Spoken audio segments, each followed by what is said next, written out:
So we're up to chapter 8 of the book of Esther, and you might think like the book should be over at this point because they've hung Haman. The king is put down a threat. He's elevated Esther.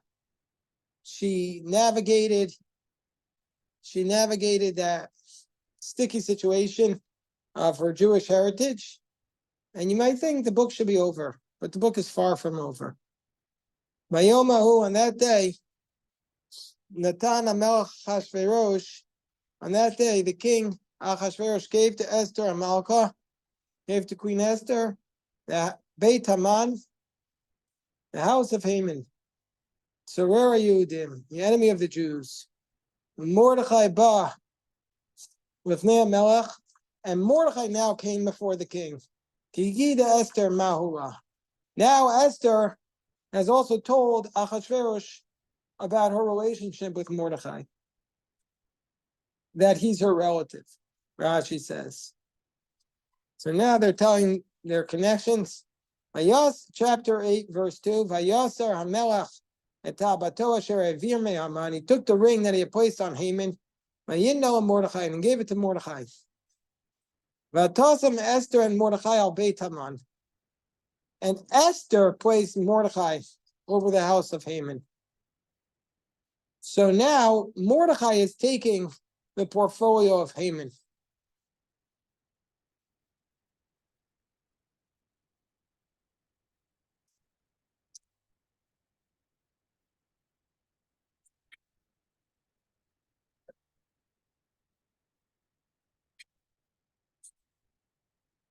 Vatosef Esther v'tidaber of Melech, and Esther continued to speak before the king.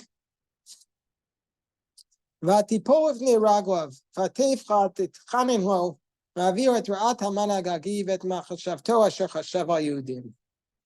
Now wait 1 second. Hold on here.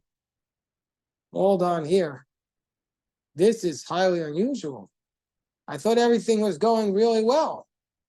Mordechai has been elevated. Mordechai has been elevated. Haman has been disposed of. Hello, Akiva. Good to see you. Good.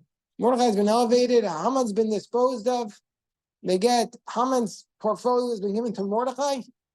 The threat's gone, right? No. The next verse says, and Esther had to come again and speak before the king. And it's very dramatic. She falls before him. Falls before his legs, and she cries. And she beseeches him to get rid of the wickedness of Haman. That machashavto, and his thoughts that he thought about the Jews. But 1 second. This is very dramatic. So you see that Achashverosh must have had a cognitive dissonance between Esther and Mordechai and the Jews. He said, okay, you're the good Jews. We'll let you in. You guys can live. Don't worry, I thought you were just trying to save yourself.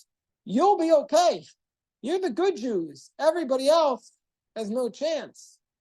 But you're the good Jews. We'll keep a couple of the good Jews around. And this is like reminiscent. The occasion, he's a grandfather and his wife is a grandmother. True. It works that way. Not always. No, usually sometimes people can get themselves excited about being a grandfather, but they're not always so excited to be married to a grandmother. So now we're saying you're a grandfather and your wife is, what are you going to be going by? Zaidi, Bubby, Saba, Grandpa? Still are you? I want to be grumpy. Well, that you can do without anybody's permission. How old be now? She's going to be like her mom. What's the boy? When's the best? Wednesday. You don't really have to decide if it's only 2 years. That's probably true. No, you have to decide right away because it's like, here, pass the baby to Grumpy or whatever. It's an easy role to grow into. It's all vibration.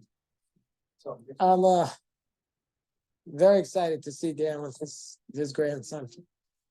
Okay, so Here. well, they're moving Baltimore. It's close enough. Close. Gallup-Adrian. 13. Anyway, so we're saying that why does Esther have to do this? You see that there's a lot at stake. That Achashverosh is not associated Esther and Mordechai with saving all the Jews. And not only that, Vayoshed HaMelchas Esther et Shavita Zahav. Now, what did she do after? You see what she does from this in verse 4. The king stretched out to Esther the golden scepter. Remember what happens if he doesn't do that? She's dead. So notice what she's done. She's had to take this tremendous risk. Why is she putting herself at risk? Because the king has still not annulled the decree. She's throwing herself and she's putting herself at tremendous risk. Why? Because the king has not acted. Now, what's her strategy here? Her strategy is, you just gave us Haman's portfolio. Now, if you don't allow us to save our brethren, you're going to have to kill me. And I don't care which king you are. You don't want to be seen as replacing your advisors every 3 weeks, because nobody's going to want to apply for the job then. There's one other point. Yes. This is the first time that she acts on her own without Mordecai asking her to do something. Very good point. Although the sentence before it says Esther appointed Mordecai. Yeah, but not, it doesn't say the Mordecai gets to, I mean, he would have wanted that, but it's her. She's now in charge, so to speak. That's the point. Very good point. She emerges. Very nice. We're doing the book of Esther, Seth. Have Miko Chaim, yeah. Pour it in the coffee, it'll taste better. The Takam Esther, the Tamo of the Melech, and Esther stood up before the king. Vatomer Amal Melech Tov. And she says, there's plenty of room next to Stephen, Shoshana, there's plenty of room. What's that? There's plenty of room. And she said, if it finds favor in the king's eyes, and if it's good before him, and now she adds something else. She makes it personal. She's saying, if I'm good, because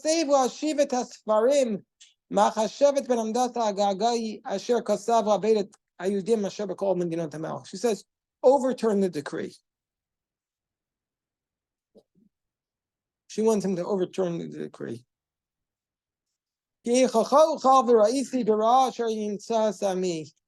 Now, because she said, how can I stand by and see the wickedness that will find my people?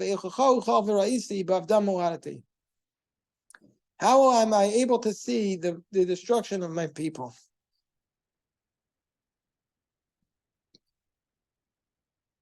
Now, it's very clear from the ensuing conversation that the reason why Achashverosh has not done this yet is not just an oversight. He doesn't want to overturn the decree against the Jews. He doesn't want to. Now, it's so ironic. Rules are rules. What? Rules are rules. That's nonsense. Rules are rules is nonsense. I The king know. I'm knows how just to saying get rid of the rules. that's his when excuse. I'm just saying that's his excuse, but the king knows how to evade the rules when it's convenient for him. And it's just so ironic that we're celebrating the Purim story when the king never lifted the genocidal decree against the Jewish people. Never did it. Gave him the right to fight back. Wow. That's like when American State Department or the United States, they say, Israel has the right to defend itself. Thank you so much for telling us that Israel has the right to defend itself. We have to be given the right to defend ourselves? Does that make sense to you? Why does it have to be a negative? They're confirming that Israel has the right to defend themselves. I just think that you're right. Sometimes it's said in a positive way, but most of the time when I hear it, it's said in like a but. Israel's right to defend himself, but So there's a detail. yeah. Detail. Well, anyway, I don't want to go down the Israel rabbit hole now. It'll be, yeah. Details that the king was authorized that his name Yeah. to be able to fight. It's a big difference. In verse 8, he tells her, write what you want. Put my seal on it. He won't do it. But the thing is, it's in his name that they can fight back, but it's also in his name that the other people can kill you. So look what he says. Let's see what the text says. Vayomer Melech Achashverosh Esther Malchal Mordechai Yehudi. And King Achashverosh said to Queen Esther and Mordechai the Jew, Hinei beis Haman nasati Esther. V'oso taru ha'etz asher shalach yado b'Yehudit. Behold, I already gave you the house of Haman, and we already killed Haman, and he cast his hand against the Jews. V'atem kisvu al Yehudim katov beinechem b'shem hamelech. Okay, write for the Jews that which you want in the name of the king and sign it with the seal of the king. There's something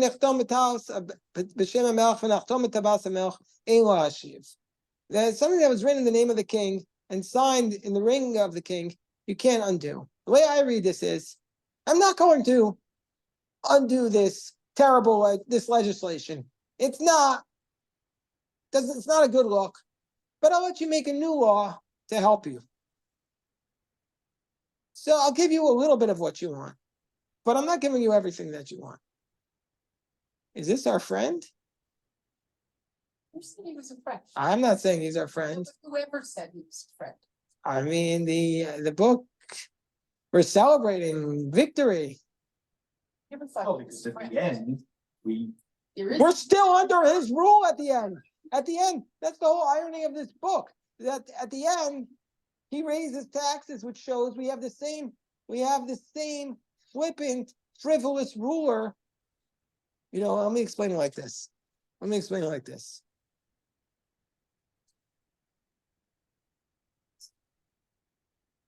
You know, I'm gonna. People might not like this analogy, but So why don't you talk about but Spain, hold Rabbi? on one second. Hold on. I want to make a point. I'm saying you can use Spain instead of the United States. No. I want us to make a different point. Around 10 years ago, I was speaking with a rabbi who was trying to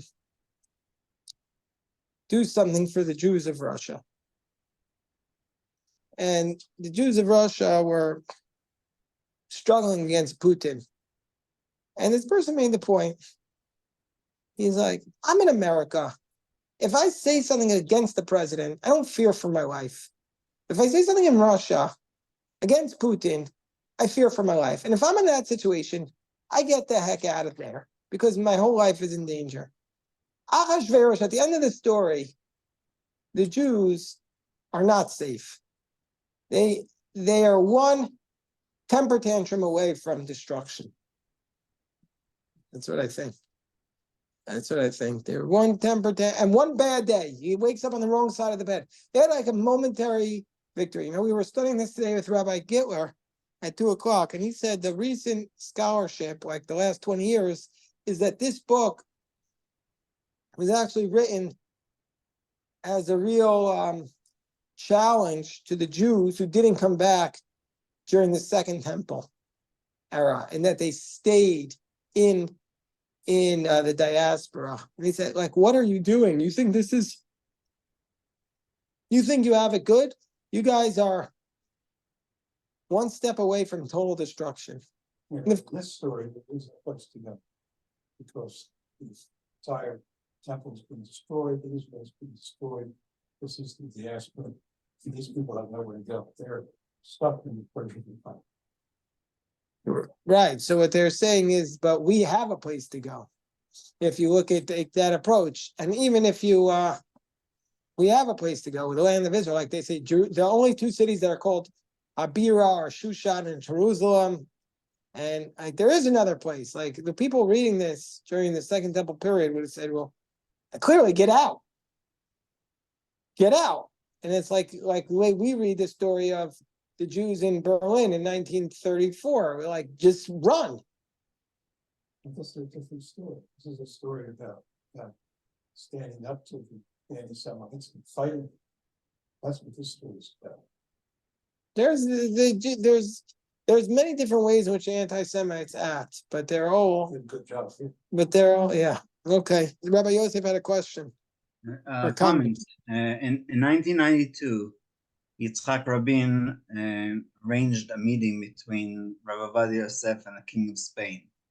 And in their meeting, the only request that Rabbi Ovadia had was, please cancel the decree that Jews aren't allowed to live in Spain anymore. And nobody knew this, but according to the law, Jews were not allowed to live in Spain since 1492. And the king accepted the request and gave him a medallion, a gold medallion. And so, yeah, it doesn't matter if we're talking about America or Spain or France or any other country, or Babylon or Persia. The king will always do what he feels is right for him, and he doesn't really care about us. And I think the so, King of Spain right now is a very controversial figure. Am I right? My cousin was with us for Shabbos, and he lives in northern Spain, and he said the Chabad rabbi of Barcelona, says he's the first chief rabbi of Barcelona since the Rashba in the 14th century. Okay, so we Very go on. true. So he says. So anyway, I read this as a lame excuse on the part of the king. Let's see what Rashi says. Now everybody sees. Rashi reads it differently. He says, now everybody sees that I desire you, and everything you'll say, they'll believe because it comes from me. Meaning you have the power. Use the power to your favor. Use the power of proximity to the government. Therefore, you don't need to undo it. Just write something else, and everybody will know. And he has a point there because since this king was a whimsical tyrant, even though there's a law, we're going to make that law a weak law by making another law, because the king was incredibly powerful. Vayikru Sofrei HaMelech Ba'isai, and so they called the scribes on that day, the Chodesh HaShlishi, on the third day, on the third month, Chodesh Sivan, the 23rd day of the month of Sivan. ויקסף ככל אשר ציווה מרדכי על יהודים והשתפנים והפחו בשר המדינות אשר מהודו והכוש ועשר מדינה וכסבה בעם שלו ועל יהודים וכסבם לכל שנה. And they sent out this message. Right, this is another, you know that when I was a young rabbi, they used to have like this interfaith, Rabbi Yosef says this is the longest verse in Tanakh. Okay, I can believe that. I'll take your word for that one. You know, the first time I started reading this book with Reform and conservative rabbis, I was shocked. Because when I grew up Orthodox, and the whole context was Orthodox rabbis, I always read like, this is a great miracle. But the Reform and conservative rabbis I was studying with read these verses in to the tune of Eichach. They read it as the Jews committing genocide, because they went out and they attacked the nations around them. Which you could argue is, I guess you could make that point, but you could also argue that if the Jews weren't strong here, there was the other decree waiting there. They needed to shift the public opinion on this. Were you trying to say something, Steve? No, I was just noticing this is where they got it. It's chapter 11, to eliminate the forces of people in the provinces, the women and the children, and to plunder their spoils. That's, I don't want to make an analogy to Yeah. that. it's a reverse of the original conflict. He said the same thing. Yeah, that's what it was. This is the way they fought war for back then. In chapter 8, verse 10, and they wrote in the name of the king, and they signed it with his ring, and they sent this the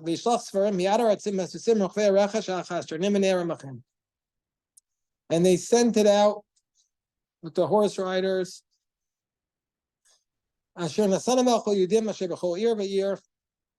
the king gave to the Jews in every city, Mikael, to gather, V'la'amod al nafsham, to protect their lives, Lashminu arogu abedas kochel am umdina atzurim otam tafan Hashem shalom v'bos. That the Jews had the permission to kill and annihilate everyone who was threatening them, women and children, and plunder. On one day, in all the provinces, so the same day. So the king benefits. The king benefits. They'll fight each other. Everybody's happy with me, I guess. Copies of the document were written. It was promulgated. This was the day the Jews could defeat their enemies. The riders ran out, and the law was issued. And so now, verse 15. Even though they had 9 months. They pushed it out right away. Why? And this is a very important point, Rabbi Yossi says. Why did they have to rush to push it out? Because you know that the perception of power is power. And if they would have waited till the end to do it, it would have been too late. You need to organize, and they needed, and that's, by the way, the very next verse. Mordechai yatzam of Nea Melch Bavush Malchus Tchelis Vachor Vateretz Av Gedolav Tachrit Putz Vargaman Meir Shushan Salav Samecha. Mordechai went out before the king, wearing the royal garb, and the city of Shushan was rejoicing. But why is he rejoicing? So we could argue he was trying to demonstrate that we got this, the propaganda. Even though the only thing that actually changed was that Haman was destroyed. Well, it was a crown on Mordecai's head. Right? Where does it say he's wearing a crown? It says it right here. You see it in the front of your set. Great golden crown and the cloak of fine linen. And he wore the royal colors, the blue and white, 15. 15th birth. Oh, they're saying a teretz zahav gedolah. That's not actually a crown. I mean, that's how they're translating it. It's more like it's not the crown. Great. The crown is called keter malchut. This is not. Great. He's the man. Yeah. Yeah. Okay, you know what? We have to daven, but I wanted to say a couple of things about the schedule before we daven. First of all,